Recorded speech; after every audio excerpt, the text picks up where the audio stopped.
One Bar in Lupagus Show, your daily source for everything Minnesota Vikings. All right, welcome back to your local shit show. This is the One Bar in Lupagus Show. We love the Vikings more than anything. It's Hangover Monday, brought to you by Patriot Pizza. We love the Patriot Pizza. Beautiful thin crust, great pizza, great cause. Much better than the Minnesota Vikings. Yeah, you want something tasty in your mouth, get a Patriot Pizza, because sure as hell ain't getting it from the Vikings. This has gone from bad to worse yesterday, and the news that's breaking this morning, this organization is a certified shit show right now. It is an absolute poop show. Hit that like button as you guys come on in. We'll give her a little bit here. We got Matamidi Davey T-Bass in the house. What is going on? Happy Monday. Happy Monday, guys. It's December. It's Christmas month. That's exciting. It is exciting. It's very exciting. It's also closer to this season being over. That's even more exciting. I'm grasping at straws at this point. Man. Waste. Waste, not haste. I'm not sure what that means. Suck. Suck. All right. I'm here. Chris, what's going on, man? We got some on the horns. Obviously, we're going to talk about Thielen. We're going to be talking about the Seahawks game. Nothing overly uplifting to look forward to. Yeah, we try not to be negative when things are going well. We try to be as positive as we can on this show, but there's no hiding it anymore. It is what it is, and you have to comment on it. The last 4 weeks have gone so sideways, so bad, and this whole team, this whole organization right now is just in a very, very bad spot. Chris, I hope it's a Patriot Pizza. If not, next time, Patriot Pizza. Yeah. Come on, man. Pew. Come on. It's gotta be. It's Chris. Thank you, T-Bass. I bet T-Bass. I bet you got the old school lunchbox. I bet you got the old school like coffee thermos, like the metal one. Big one, yeah. Just don't mess around. We appreciate you. Those thermoses hold like 2 pots of coffee. Keep them hot all day.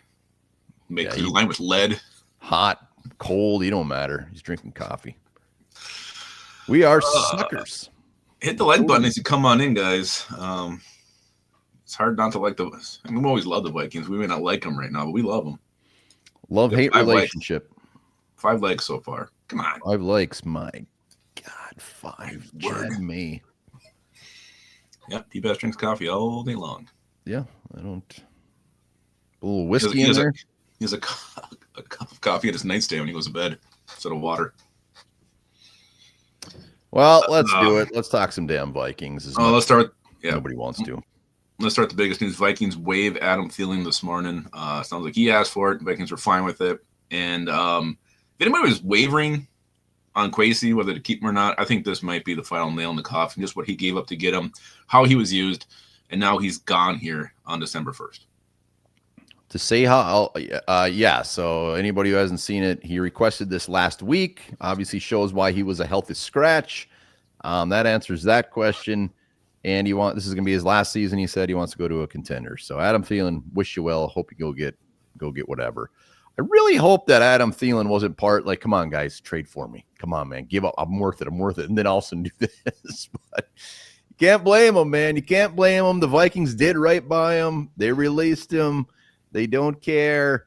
Kwesi, yeah, this is a disaster. The only thing I'll say is as far as like how they used him, maybe they used him too much based off of what he showed on the field. I'm fine with them not using him. And maybe he was just rusty every time a pass came his way. Oh my God, what did I do? It's been so long. Get overly excited. I don't know. But this was a very bad trade. We gave what? We swapped a 4th and a 5th and gave up something else. We basically, when all is said and done, we gave up a 4th. We swapped 5ths, like a 7th becomes a 5th and the 5th becomes a 4th. So when all is said and done, we gave up a 4th round pick for 8 receptions, a handful of drops, and an ugly ending to one of the Vikings, one of the more beloved Vikings in recent history. Yeah, just his journey from a Mankato guy coming here and earning a spot on the team from that team, the walk-on, the special teams, becoming a receiver, becoming a very good receiver in the league. Getting a big contract. It's a great story. And he did say he would come and see us again when he retires. So he's going to retire a Viking. He already said that. But man, and it made me think, like, what was worse, Moss's return or Thielen's return? Thielen's. Moss came and scored a touchdown at least. We got to see Brett Favre throw a touchdown to him. He left because he bitched about the food. Adam Thielen left because he wasn't good. Vikings aren't good, and it was ugly. So at least the Moss one was entertaining. Both pretty bad endings, but at least that had some entertainment value. Yeah, and I think, over time we'll probably forget about this 25 season. I won't. It was gross. It's forgettable. It was ugly. And again, that doesn't put any shade into the career as a Viking. He's an all-time great Viking, but man, what a sad ending. Well, and the sad ending can kiss my butt, whatever. It doesn't matter. If he was here, it wasn't going to make a difference. The main issue is what you said is the draft pick, the compensation we gave up. And I'm not going to sugarcoat things. When this went down, a lot of Vikings fans were excited just for the storyline itself. Like I think if we were to go back and watch the video, I was probably like, you know what, maybe he gave up a little much, but I don't care. Adam Thielen's back, baby. Let's go. It's great. And in hindsight, it was a horrible trade. Horrible. This is Jalen Reagor-esque type trade. And we didn't need him. We weren't using him. Like Jalen Naylor was the third receiver. Addison, Jefferson, Hawkinson were getting, and Jones. Like there wasn't much to feed him. And why not just give those reps to a Ty Felton, a Miles Price, somebody else who's young, who has a future with the team? It made no sense. And it was pretty clear after a couple of weeks, like, why is he here? Like, we were actually talking with that in videos. But they traded him because Addison was out for 3 weeks. That's why they brought him in. And when they brought him in, he was supposed to be number 3 to Naylor, and they never used him. And that could be a quarterback issue as far as quarterback wasn't getting the ball, whatever. But once Addison came back, like, it was done. Like, he was a 3-week rental, basically. Well, they didn't use him when Addison was out either. But I mean, you could have ran the ball more. And there's other ways to get around that. Like we even talked about prior to that, whether they're going to bring somebody in or not. They went and got him. It was fun. It was fun when it happened. It wasn't fun much long after that. So Adam Thielen's gone. Again, he said he's going to retire Viking, but we'll see if someone picks him up. I don't know if he's going to have a hot market. Shouldn't. He shouldn't have a hot market at all. I mean, we're not going to sit and drag Adam Thielen through the mud here, but if I'm a team, I'm not looking at him as a piece that's like, you know what? That's going to put us over the edge. That's going to, who knows? We'll see. I think some contenders are going to have to have a pretty serious part of their passing game get hurt or something for anybody to bring in Adam Thielen at this point. But we'll see. He'll probably end up signing with Tennessee. Who knows? I mean, if he ends up signing with a really bad team, then whatever. Adam Thielen, moving on. Gonzo, another big old black mark on the GM Quasi. Yeah. Justin Jefferson clearly frustrated the entire game, and then he did not talk to reporters after the game. First time I think he's ever done that. So Justin Jefferson, and I'm sure the Thielen thing, I think his locker room is super toxic right now. And the fact Justin Jefferson, who's been out there, putting himself out there, defending his quarterback play, didn't say anything this week, it just shows where he's at mentally right now. Yeah, you can look at it like, oh, poor baby, didn't want to talk to the media, or you can look at it like, you know what, maybe he did the right thing instead of going out to the media and saying just a bunch of stupid shit. Maybe he took a step back and, you know what, I'll take heat for not saying anything because I got a lot on my mind. 4 receiving yards, one of which he was just laid out to dry. So you can look at it at either angle. Yeah, we wish he would have went out there and just said the same old cliche crap. We're going to get better next week, blah, blah, blah. But I think he made a smart move by not talking. Yeah, who knows what he would have said. Again, Vikings going to keep a lot of things in-house. He's at the point where he's thinking, if I get questioned, I'm going to have to say some stuff that is going to really rub a lot of people the wrong way. Vikings currently hold the 11th overall pick. If the draft was today, they'd have the 11th pick. I think they're projected the way the season's going and with who's ahead of them to end up with the 10th pick. But that's where it's looking right now. Projected the 10th pick. What do you mean? Like if the way they were doing like season end projections based on who has the top 10 picks right now and win-loss records, whatever. Right now they have the 11th, but I saw they were projected to potentially have the 10th. Yeah, they're going to be way higher than 10. Well, here's the thing. We play some bad teams. Washington's on our schedule. Giants are on the schedule. They could probably both beat us, so we have room to move up. I don't see another win from this team the way things are going right now. So I can't see how we're not a top 5 pick at the end of the season. Well, because there's some pretty bad teams in the NFL right now. Yeah, but there's a lot of 3-win teams ahead of us. And like you said, I really don't see another win. So 4 wins is going to get you a top 5 pick. Well, I think there's a lot of other teams that people don't see wins for either. So that's just what it said. It said they did the odds, whatever, and it said 10th pick for the Vikings was the highest.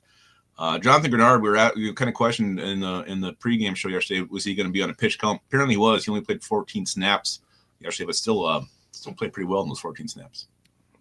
Dallas Turner had 2 sacks. Win. Jonathan Grenard, pitch count. Dallas Turner ripped a new ass. And it's kind of been KOC's thing, putting these guys come back from injury on those pitch counts, especially game 1. Start of the week, it was Dallas Turner in a landslide. So weird. He won a couple weeks ago. Miles Price won, but then the votes kept going, and Dallas Turner actually passed him up after we already ordered the trophy for Miles Price. So Dallas Turner, his first, and hopefully many Lumbar and Lubbock Studs of the Week trophies. Dallas Turner, he's definitely turned a corner. Kwesi is a genius for drafting him. What a genius. What a trade up to go get that guy, huh? Didn't get fired, but he maybe overpaid, but he got him. He got him, and he's starting to look good now. So Kwesi's going to be putting anything he can to make himself look good right now, the way this is going. So question, what's the worst Vikings performance you've ever seen? And I know there's some younger people who watch our show who, this very well could be. Well, and older people as well. That is definitely on the table. So Dallas Turner is projected to get 7.8 sacks this year. 7.8. All right. I mean, that's a step in the right direction. 5-12. We still have 5 more games. What was the question? It's the worst Vikings performance you've ever seen. Worst Vikings performance we have ever seen. Well, what do you think? It's the worst offensive performance I might have ever seen. That's not the question.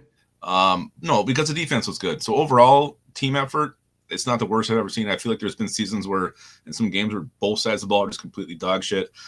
This was the worst offensive one, but I've seen worse. Yeah, I don't know. I mean, when you think back to the Josh Freeman, at least we scored a touchdown. I mean, this was I don't know, I have the stat in front of me, but this is the first shutout in whatever many games, ridiculous amount of games. 18 years. Defense definitely saved it being the worst, but I'm trying to think of a worse game. So, like, I don't know what your worst game than this is. Well, you go back to like 41 donut against the Giants, the NFC title game. That was tough to watch. Everything was going wrong that day. Just awful, gross football. And yeah, but I mean, at least we had Culpepper, and we had some players. This one looked like a high school game.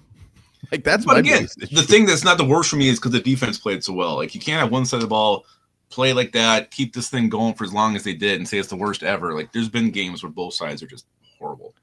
Yeah, no, it's definitely up there. It's in the conversation, that is for sure. And we got to see it. Lucky.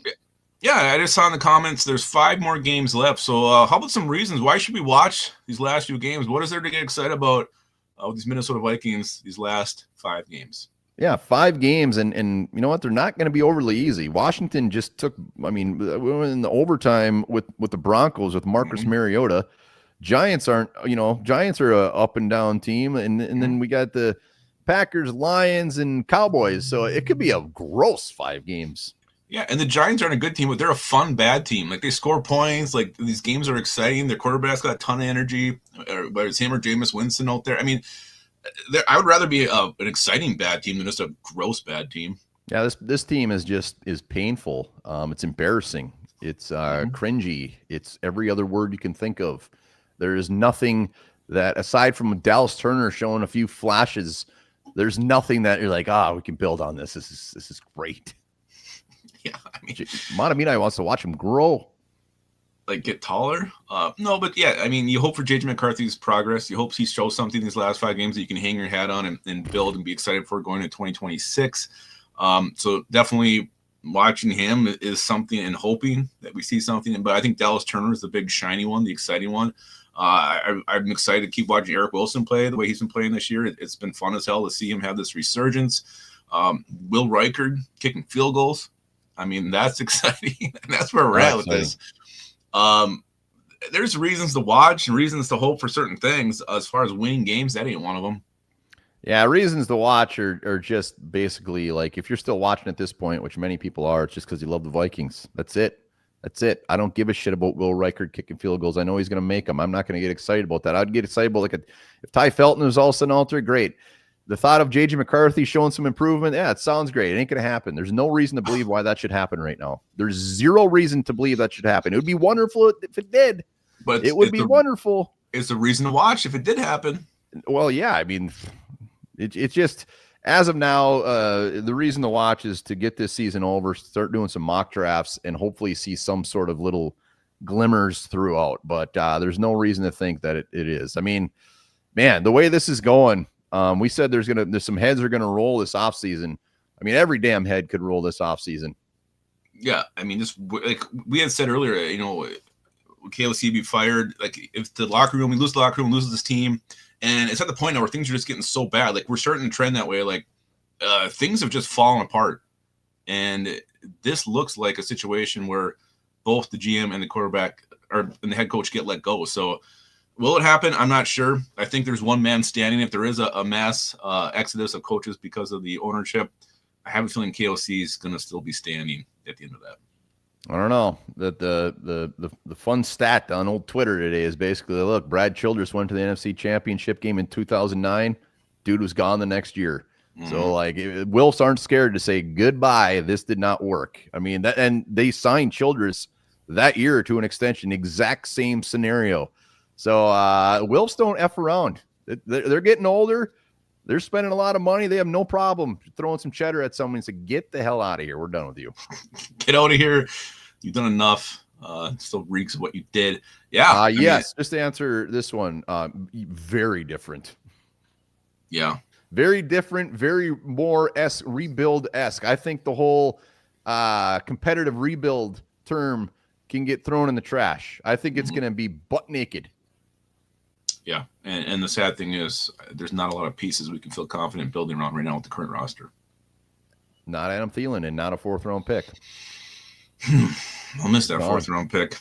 So you mentioned the Commanders already. They're coming to town this week. I believe the Vikings are like 1.5 point favorites in this one, which is, I don't know how, shocking. I think that's just the home field advantage, which hasn't been much of a home field advantage for the Vikings. Yeah, they looked good last night against the Broncos. I mean, that was very good defense. They were moving the ball. Mariota was having some nice passes. This game went in overtime against a very good team in the EFC. Again, I don't the way I'm feeling right now, I think the Vikings have a little shot to win this thing. Yeah, it's gonna be tough for the Vikings really to beat anybody at this point. And you know what, Washington, if you look at the schedule, it probably is the game you point to and be like, all right, this is one that maybe they win. But coming off this, there's no reason to believe. I mean, you would assume J.J. McCarthy is going to be the quarterback. It sounds like he's still in concussion protocol. You'd assume he's going to come back, especially after the Brosmer performance. Like, the only way they win games from here on out is if they just run the hell out of the ball, like a ridiculous amount of times. Because Washington, they're kind of in the same way. I mean, obviously, Jaden Daniels went down and ruined their season, but they're definitely having a shit show of a season too. Yeah, and then also limit mistakes. Like, I mean, this team turns the ball over like crazy. Can't do that. So if you somehow ran the ball well, played clean football, they have a chance. Don't pass. Don't even think play about good passing. Defense. Yep. Zach Ertz will probably get 15 receptions. Seems like he still is doing that at a high level. So yeah, Washington can eat my ass. I don't know much about them. I don't know if I'm gonna get to know much about them. We'll see. A few weeks ago, I said, yeah, this is a for sure win. Now, no, looks very bleak. Very bleak. Anybody who's hoping for high draft picks, if you guys go down that road, I mean, you want Washington to beat the Vikings. You want them to flip flop. I mean, I still want dubs. I don't go down that road. I want dubs. And then in 2 months from now, we'll be the same guys going, man, if we would have lost to Washington, we could get Caleb Downs. Yeah, and I just I don't want to get another, I don't want to get blanked out again. I don't want another 0 on the scoreboard. That's embarrassing. 18 years since we've had 0 points from our offense. Yeah, we could kick the field goal at one point. Doesn't matter. We got 0. We got shut out. We can't have that happen again. I can't watch that again. No, we need some entertainment value. Going back to your question as far as why to watch it, like give us a couple of splashy plays. We deserve a splashy play. Give us a Josh Metellus pick 6. Give us something. Give us a Hitman pick 6. Let them go out with something like a highlight, something like that. Like, give us something. We earned it. Something to get excited about. I mean, we did have the Dallas Turner sack fumble yesterday, and Redmond recovered. I mean, that was exciting. It went away pretty quick because the Seahawks scored 2 plays later. Yeah, it wasn't great. Oh man. All right, we got on the horns or what? We got some on the horns. As always, let's do it. All right, I'm ranting. Scott from Lake Harold. How you doing, guys? Hope you had a good Thanksgiving. After the effort by Jefferson, and then, of course, he broke up the pass, and then the shitty punt, I'll just say that we missed 3 plays. We missed the pick from Murphy. We missed the drop by Addison, and then we missed the fumble when we had a strip sack. So there's 3 plays right there, and it's 3-0. And I'm calling you just right after we just had that shitty punt by Wright. Have a good one, guys. Bye. Shitty punt by Wright. Let's go to Chris O. Chris O is a little quiet, so you got to listen. Hey, guys, it's Chris O here. Boy, people wanted to say Brosmer was going to play better than McCarthy. I don't think so. He plays just as well as McCarthy does. He's terrible, too. The fuck? Our defense keeps us in games. I'm tired of not seeing our offense be able to maintain the drive. Fuck the Vikings offense.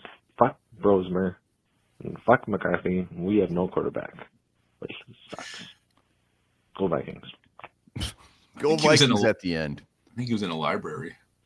You know what really pisses me off, or should I say, the person that pisses me off most? Justin Bieber. I hate that kid. Somebody needs to beat him up. What? T-Bass wanted to make sure he knew that he does not like Justin Bieber, and somebody should beat him up. T-Bass always adding a nice wrinkle.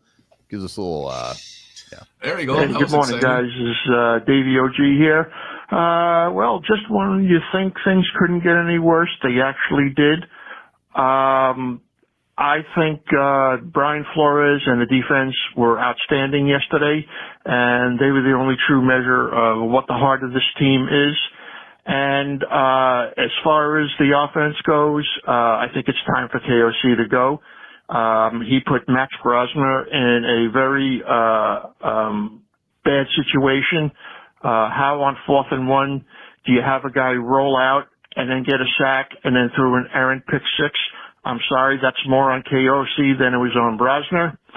And I just think with all the injuries we've had, along with the bad play, this is just a recipe for disaster.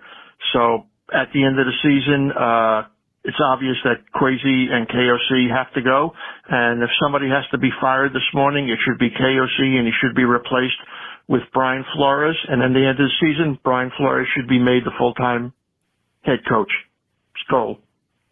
Wow. Davey G. The Brosmer throw, the only thing I hate about that, well, I hate everything about it, but like the play action call, like we didn't talk about that enough yesterday. Play action on 4th and 1 or whatever the hell it was. Like, dude, just let him look quick and throw the ball. Like just prolonging the inevitable. It's just painful. Yeah, those were on the horn. Hold on. What the heck, Miles Price? When I said I wanted you to make a big. That was an old one. That was an old one. I had one of Montemita, but I can't find it. But you know what? He wasn't happy. Put it that way. He wants to see JJ McCarthy basically just get McCarthy back out there. Let's see what he's got and just move forward. Yeah. One other thing we didn't mention is Justin School actually like graded out as one of the better offensive linemen yesterday. He only gave up, I can't remember what it was, but O'Neal and Fries had more pressures than Justin School. So good job. Yeah, I mean, it's surprised. It's not good when Justin School is your best defensive lineman. But man, yeah, give him some props. That's a underreaction. Didn't give Justin School any love yesterday. Yeah, whatever. There is no such thing as underreactions, overreactions at this point. Anything is fair effing game after that disaster. Yeah, no doubt. So this has been a disaster of the season. We got 5 more games left. We're gonna ride this thing out. Hopefully something good comes out of something. But go back to Davey's point, like, I mean, if KLC was let go and Flores is the interim and becomes the head coach, I don't think a lot of people will be upset about that. I don't know, man. I love Brian Flores. I love his defense. It gives me the Brad Childress to Leslie Frazier vibes. I don't like it. At this point, like for how ugly it's gotten, I'd almost, like I said, I love Flores. I'd almost just say F it and get rid of, like, we need all new blood in this puppy. Yeah. I wouldn't want Brian Flores. I would want something completely different. I don't know. I mean, I'd be all right with it. And I think you get a pretty strong OC, maybe a Brian Dable, someone like that who can come in, who's got, you know, proven background, who's been a head coach. Like that would be a decent combination for me. Yeah, we'll see. I think anything will be on the table, but it's just gotten so gross. It's gross, and I'm shocked we're actually at this point. Like I never thought the season would go this way. No, even everybody who thought, like, you know what, we're just not going to be very good this year. The McCarthy, you know, no one thought it was going to be like this. Nobody. Yeah, just an absolute dumpster fire. It's DEFCON 9 territory. I mean, this is bad. This is bad. It is bad, but we're going to be here for every damn second. We're going to be here for every damn game. Talking Vikings in the off-season will be very fun this year. It's going to be very exciting. Might be the most exciting part of this year. All right, guys. Thanks for hopping on. Vikings aren't very good. Get yourself a brew pub, Patriot Pizza, great cause. And 57% of people think Die Hard is not a Christmas movie. Well, they're dumb.